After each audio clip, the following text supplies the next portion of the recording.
So this week's chapter of Tokyo Ghoul was absolutely incredible. It was phenomenal. Today I thought I would dive in deeper to the idea I proposed in my review regarding Rize and how she was recreated using Dragon and Kaneki as a host, starting from the beginning, just to help people understand a little bit more where I'm coming from and the idea that I've kind of built up at the moment regarding RC cells and how she was actually recreated from nothing, so it seems. For the most part, we have to take this basically to the beginning. We have to take this back to the knowledge and foundation of RC cells and how these are obviously extremely important to ghouls and everyone in between. So RC cells are a massive thing in the story. Every single character, whether they're a human, half ghoul, whatever, have RC cells inside of them. I wouldn't even be surprised if animals have RC cells inside of them. Now, for the most part, they've never actually explained the origin of RC cells and how that came to be a thing. How these cells have managed to obviously heal beings past the limitations of a normal human being, if that makes sense. So I kind of put it down as human evolution, but that may not inherently be correct, but I feel like it's a decent place to start. Just looking at the origin of the Washu family and how far they date back to the Middle East and whatnot, it may be safe to assume that ghouls, or the RC cells, are either humans' ancestors that are still living to this day, or human evolution. Now obviously there's a lot of stipulation there, a lot of weird in and outs that can't really be explained, and I cannot explain it obviously because the little to no information we have about the origin of RC cells. But I just want to mention that humans themselves have a very small portion of RC cells, and this is always an interesting thing, right? They have a very small amount of RC cells where it doesn't matter. They're not ghouls, they're not half ghouls or anything like that, but every human has just a small amount of RC cells. What's interesting about humans, however, is that they don't have the ability to divide these RC cells, to recreate RC cells, and for them to regulate throughout the entirety of the body, similar to a ghoul. Because obviously a ghoul, similar to normal human blood per se, the RC cells are dividing and multiplying and becoming more and more prolific and regulating through the kakaho, right? For example, the more that Kaneki eats, the higher his RC cells will be. They're dividing, they're multiplying, he's becoming stronger, ultimately he can heal better, etc., etc. Humans do not have this. They don't have the ability to divide these cells, and if they do, for some reason, have too many RC cells, they create what is known as an ROS tumor, which is, legitimately a tumor. It's like an RC cell tumor. It kind of protrudes from the body, and, the human is really sick, and they, obviously can't handle it because they have too many RC cells. We've seen this, I believe, once with Shirazu's little sister, and she had the ROS disease. When we seen her in the hospital, she had this massive structure over her body that was coming out of her face, I believe, and that was because, obviously, she had too many RC cells. And for some reason, the cells were dividing and multiplying, and she didn't even have a kakaho. She wasn't a ghoul, she was a human. Where this comes into play with Rize, right, and how Rize kind of fits into Dragon and Kaneki as a host, I'm going to start off with talking about Kaneki, and I guess him being transformed into Rize, per se, right at the beginning of the story. As we know, when Kaneki got transformed into a girl, kakaho was implanted into Kaneki. This was like a 1 in a million chance. Somehow this worked, Dr. Canal was aiming for it, and it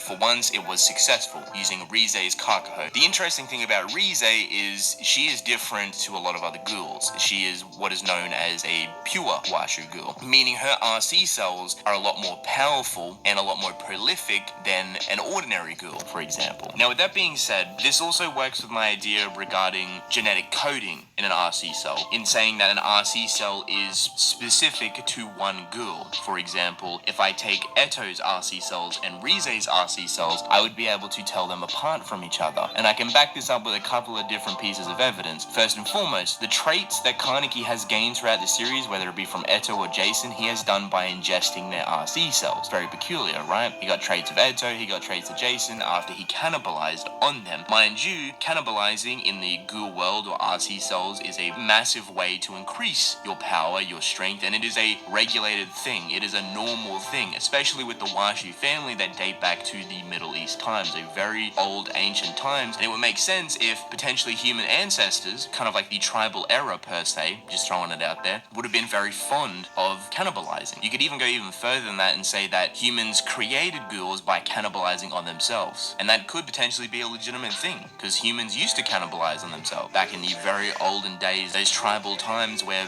food was hard to come by, and you have an enemy group coming after you, and you defeat them. Why let it go to waste? We'll cannibalize on them, and maybe somehow the mismatch between the human DNA and, cannibalizing on another human being is obviously taboo, so maybe that somehow created RC cells. Regardless, the RC cells having genetic coding, I feel like, is a very big thing. It's a very important thing with how Rize was created from Dragon. So Furuta goes along and he creates specifically, right, he specifically creates clones of Rize, right, or I should say Rize's Kakaho, right, and he puts those Kakaho into the Ogai squad. He's then taken the Ogai squad, put them in front of Kaneki, put Kaneki in a position where he would have to cannibalize on these Ogai squad members and anyone in his path. Now, what I think has happened with Rize's RC cells, considering they are so powerful and they're so prolific, is that when Kaneki started to cannibalize on Rize's cells, these very powerful pure Washu cells, it has completely exceeded his expectation and has made him turn into this monstrosity, this dragon. Like, because the cells of Rize are too powerful, when he starts to digest too much of those cells, they start to multiply and divide and just honestly explode inside of him. Because I always question, could Kaneki go into a dragon form without actually eating the Rize Kakahos, without eating the Ogai squad? Like, what if he just ate normal ghouls? Would he still have turned into this massive dragon? I do not know. It would make sense if he couldn't, because Rize's cells are so powerful, and once he started digesting these cells, they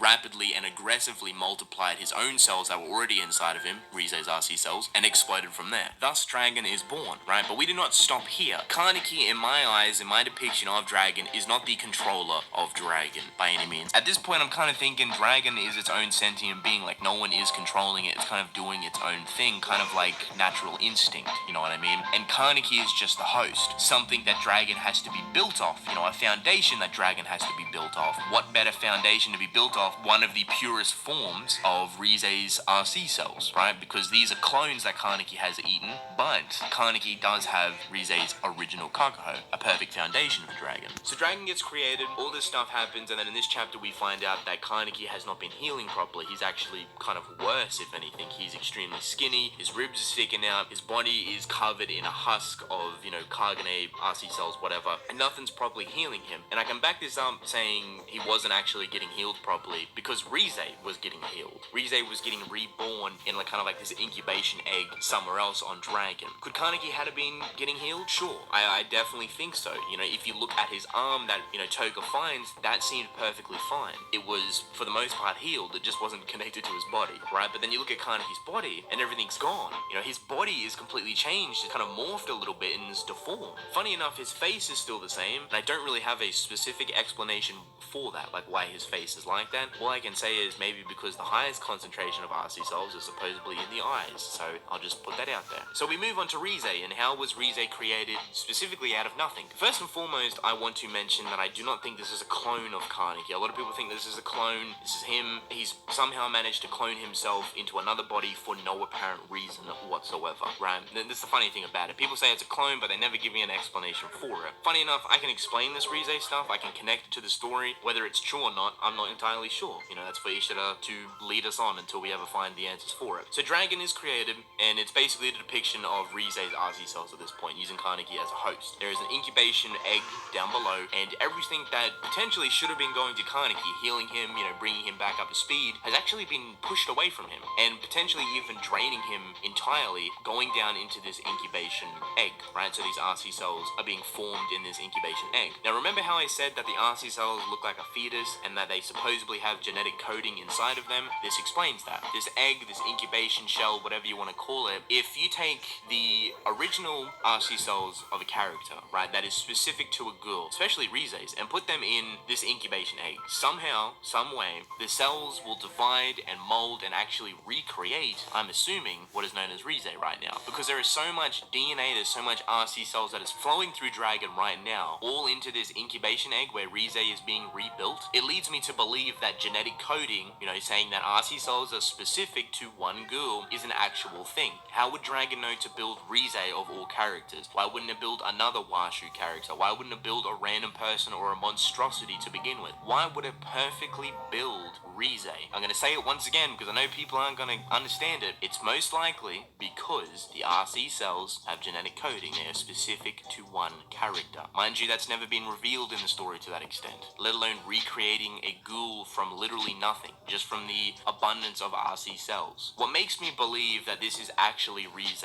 through and through, and maybe even a portion of Kaneki, if this is how Rize has been built regarding the genetic coding, I can almost guarantee that a portion of Kaneki has also managed to be transferred into Rize as well. The reason why I think this is actually Rize, and this will actually be her, whether it's got her memories or not, I'm not entirely sure, but it actually has something to do with Furuta. If you think about it completely, right, if you think about it logically, everything that Furuta has done to this point is to get to this situation. How does he know about this situation to begin with? How the hell on earth would Furuta or the V organization know that Dragon is capable of reproducing the original RC cells that it's built from? How would Furuta know that he has to go through the process of rebuilding and cloning Rize's Kagaho to feed it to Kaneki, the original predecessor for Rize's Kagaho, making him turn into Dragon, and then ultimately dragging, recreating or rebirthing whatever a Rize character? How on earth would he know? I think this has something to do with the original One-Eyed King, and most likely the original One-Eyed King also giving birth to something entirely new, whether it be himself or a different version of himself. I'm just gonna put it out there, if Uta is the original One-Eyed King, it would explain why he looks a little bit different. I'll just put that out there. If the Washu Ghoul that turned into the original One-Eyed King rebirthed himself from Dragon, maybe there's a result for it. Uta, just putting it out there. The reason why I mentioned the original One-Eyed King or the Naga Serpent, whatever, is because Furuta specifically mentioned life force, or,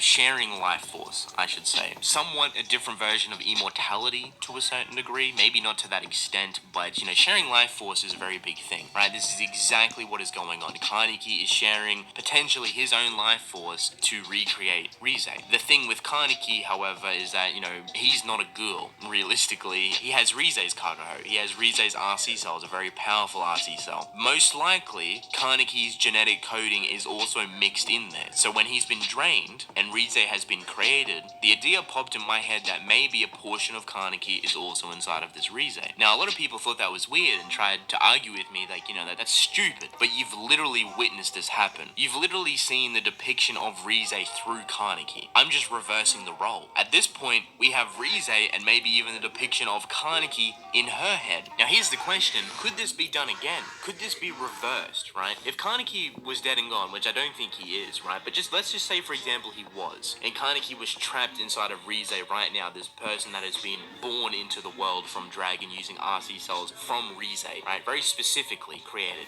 so specifically created that this person that has come out, this person that has been born is the fucking same age as Rize. Like, how do you know what age to make? You know what I mean? Why doesn't it come in as a child? Why doesn't it come in as an old fucking man? No, it comes out at a very specific age, which is most likely Rize's actual age. If Kaneki could potentially be trapped inside, which, mind you, this has happened, just reversed, I don't see why people think it's weird. Maybe for a part 3 it would be, but, it's not entirely not possible. Could Dragon be born again? And I don't want to go to the repeat, but if you were to feed Rize right now all of her RC cells back, could she be used as a host or a foundation to create Dragon to potentially rebirth Kaneki? I thought I'd just put that out there. That's basically it. That's probably the easiest way I can explain the process of my thoughts in my head right now regarding Rize. There is a lot going on, obviously, and I am very, very excited to see how Ishida handles this. How does he push this onto a part 3, and where exactly do we go from here? Because Kaneki is in a very, very peculiar position. He is not healed. He is most likely even worse off than before. How do we get to the next step? Why did Furuta specifically create Rize once again? Why did he know that this was going to happen? Why did he know where to go for Rize to be created? Why did Rize get created in the first place? Why did Rize get created to a specific age and body type? These aren't coincidences. I believe this goes all the way back to RC cells and how we view them. All the way back to the origin of the Washu family and the pure RC cells that Rize has founded. And that, my friends, has all started with Kaneki.